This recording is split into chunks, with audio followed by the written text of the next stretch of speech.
Assalamualaikum warahmatullahi wabarakatuh. Hello guys, perkenalkan nama saya Nurul Huda dengan NIM 21040101018. Nah, di sini saya ingin menjelaskan sedikit materi yang berkaitan dengan inflasi, pengangguran dan kebijakan pemerintah. Pengangguran adalah keadaan tanpa pekerjaan yang dihadapi oleh segolongan tenaga kerja yang telah berusaha mencari pekerjaan tetapi tidak memperolehnya. Nah, adapun di sini jenis-jenis pengangguran ada dua. Yang pertama, jenis pengangguran berdasarkan penyebabnya. Yang kedua, pengangguran berdasarkan ciri-cirinya. Jenis pengangguran berdasarkan penyebabnya ada 4. Yang pertama, pengangguran normal atau friksional, pengangguran yang disebabkan adanya kesulitan mempertemukan antar pihak membutuhkan tenaga kerja dengan pihak yang memiliki tenaga kerja atau angkatan kerja. Yang kedua itu pengangguran siklikal, pengangguran yang disebabkan pengunduran ekonomi yang disebabkan perusahaan yang tidak mampu menampung pekerjaan yang ada. Yang ketiga, pengangguran struktural, yaitu pengangguran yang disebabkan oleh pengangguran yang mencari lapangan pekerjaan yang tidak mampu memenuhi persyaratan yang pembuka lapangan kerja. Yang keempat, pengangguran teknologi, yaitu pengangguran yang disebabkan perkembangan atau pergantian teknologi. Jenis yang kedua yaitu pengangguran berdasarkan cirinya, ada 4 juga. Yang pertama, pengangguran terbuka tenaga kerja yang sungguh-sungguh tidak mempunyai pekerjaan. Yang kedua, pengangguran tersembunyi, yaitu tenaga kerja yang tidak bekerja secara optimal suatu alasan tertentu. Yang ketiga, pengangguran muslim, yaitu pengangguran siklus ekonomi yang berfluktuasi karena pergantian musim. Yang keempat, setengah penganggur, yaitu tenaga kerja yang tidak bekerja secara optimal karena tidak ada lapangan pekerjaan. Biasanya tenaga kerja setengah pengangguran ini merupakan tenaga kerja yang bekerja kurang dari 30% selama seminggu. Nah, dampak pengangguran di sini ada 5. Yang pertama, berpotensi membuat keuangan negara membengkak.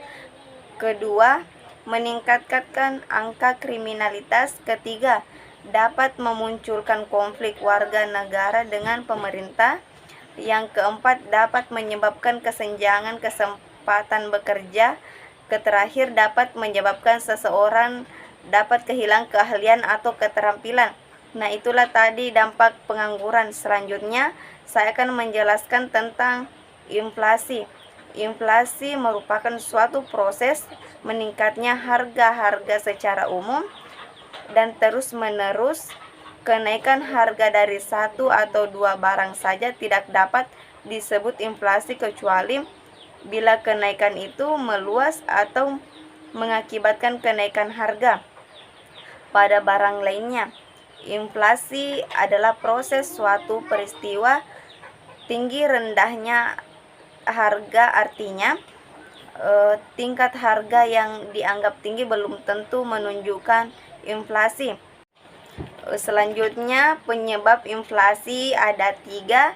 Yang pertama, tingginya permintaan. Yang kedua, meningkatnya biaya produksi. Yang terakhir, jumlah uang yang beredar. Itulah tadi penyebab inflasi. Selanjutnya kita beralih ke jenis-jenis inflasi. Nah, jenis-jenis inflasi di sini ada 2. Yang pertama, inflasi berdasarkan sumber atau penyebab. Yang kedua, inflasi berdasarkan tingkat kelajuan harga-harga yang berlaku. Nah, inflasi berdasarkan sumber atau penyebab di sini ada 3. Yang pertama, inflasi tarikan permintaan, yaitu inflasi ini terjadi saat perekonomian berkembang pesat dan menyebabkan kesempatan kerja tinggi pula. Yang kedua, inflasi desakan biaya. Inflasi ini terjadi saat perekonomian berkembang pesat dan tingkat pengangguran sangat rendah. Yang terakhir, inflasi impor, yaitu impor terjadi karena kenaikan harga-harga yang disebabkan oleh kenaikan harga barang yang impor yang digunakan sebagai bahan mentah produksi dalam negeri. Nah, jenis kedua yaitu inflasi berdasarkan tingkat kelajuan kenaikan harga-harga yang berlaku ada 3. Yang pertama, inflasi menyerap proses kenaikan harga-harga yang lambat jalannya.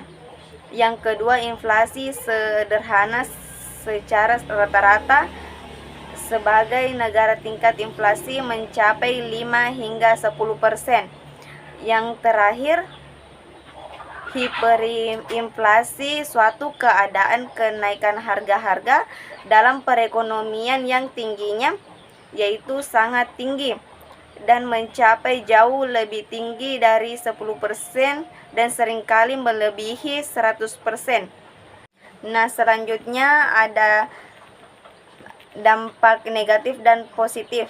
Nah, dampak negatif inflasi di sini yang pertama, dampak inflasi pendapatan. Kedua, terganggunya stabilitas ekonomi. Ketiga, dampak inflasi untuk kreditur. Keempat, orang yang berpenghasilan tepat. Kelima, perekonomian nasional. Keenam, dampak inflasi terhadap ekspor. Ketujuh, dampak inflasi terhadap minat orang yang menabung. Yang terakhir, dampak inflasi kalkulasi harga pokok. Nah, selanjutnya dampak positifnya yaitu yang pertama, bertambahnya jumlah pengangguran dan memperlambat pembangunan. Kedua, menurunkan harga pendapatan real dari orang yang berpenghasilan tepat. Terakhir, kekacauan politik dari inflasi di sini yaitu inflasi, perkembangan ekonomi. Inflasi yang tingginya akan menghambat perekonomian. Yang kedua, inflasi dan kemakmuran masyarakat di samping menimbulkan efek buruk ke atas kegiatan ekonomi negara, inflasi juga dapat menimbulkan efek-efek yang berikut kepada individu, ke masyarakat. Selanjutnya saya akan menjelaskan tentang kebijakan pemerintah. Nah, kebijakan pemerintah di sini ada 5. Yang pertama, kebijakan moneter akan mempengaruhi pasar uang dan pasar surat berharga. Yang kedua, pasar tersebut akan menentukan tinggi rendahnya tingkat bunga, akan mempengaruhi permintaan agregat.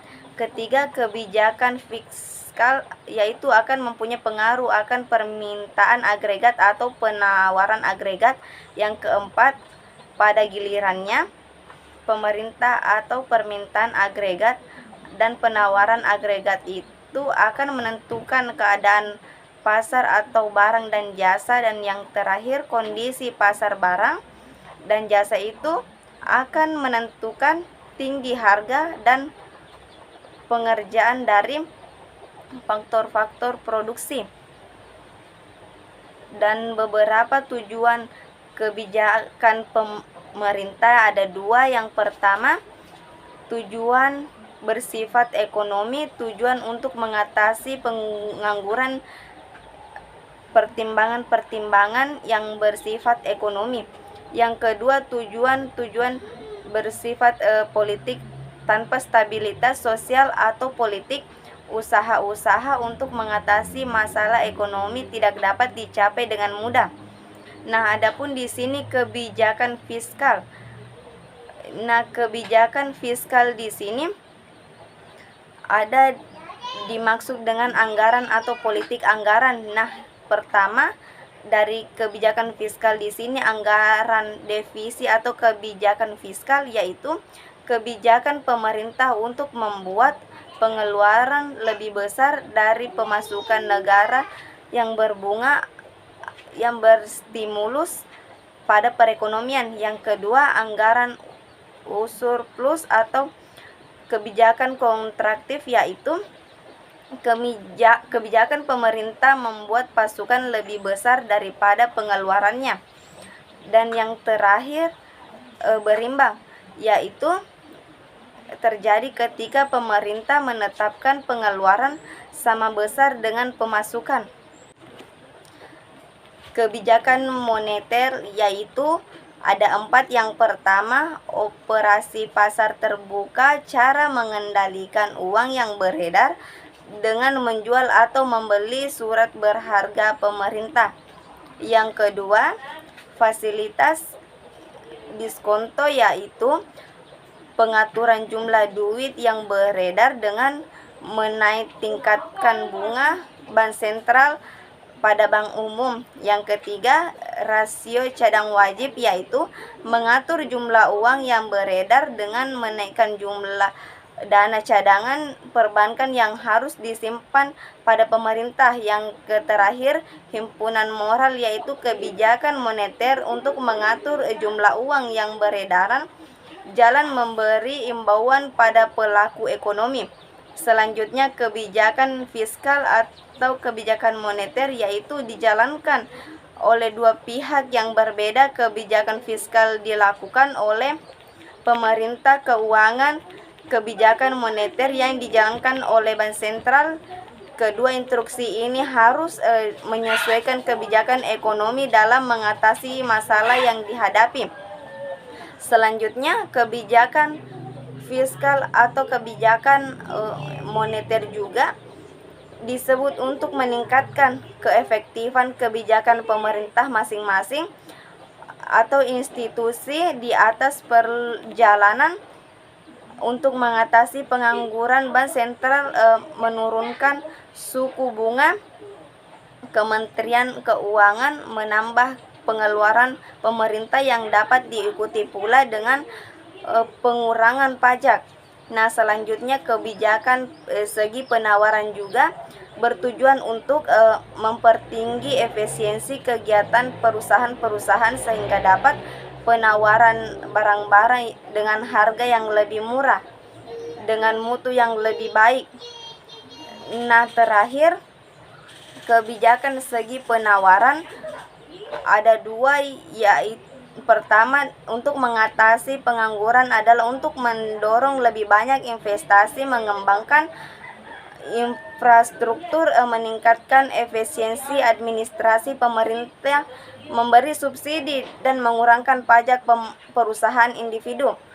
Yang terakhir, untuk mengatasi inflasi yaitu melakukan langkah-langkah yang dapat mengurangi biaya produksi dan menstabilkan harga, seperti mengurangi pajak impor dan pajak ke atas bawah mentah untuk menetapkan harga dan menggalakkan produksi dan teknologi. Itulah tadi penjelasan materi dari saya. Sekian dan terima kasih. Wassalamualaikum warahmatullahi wabarakatuh. See you.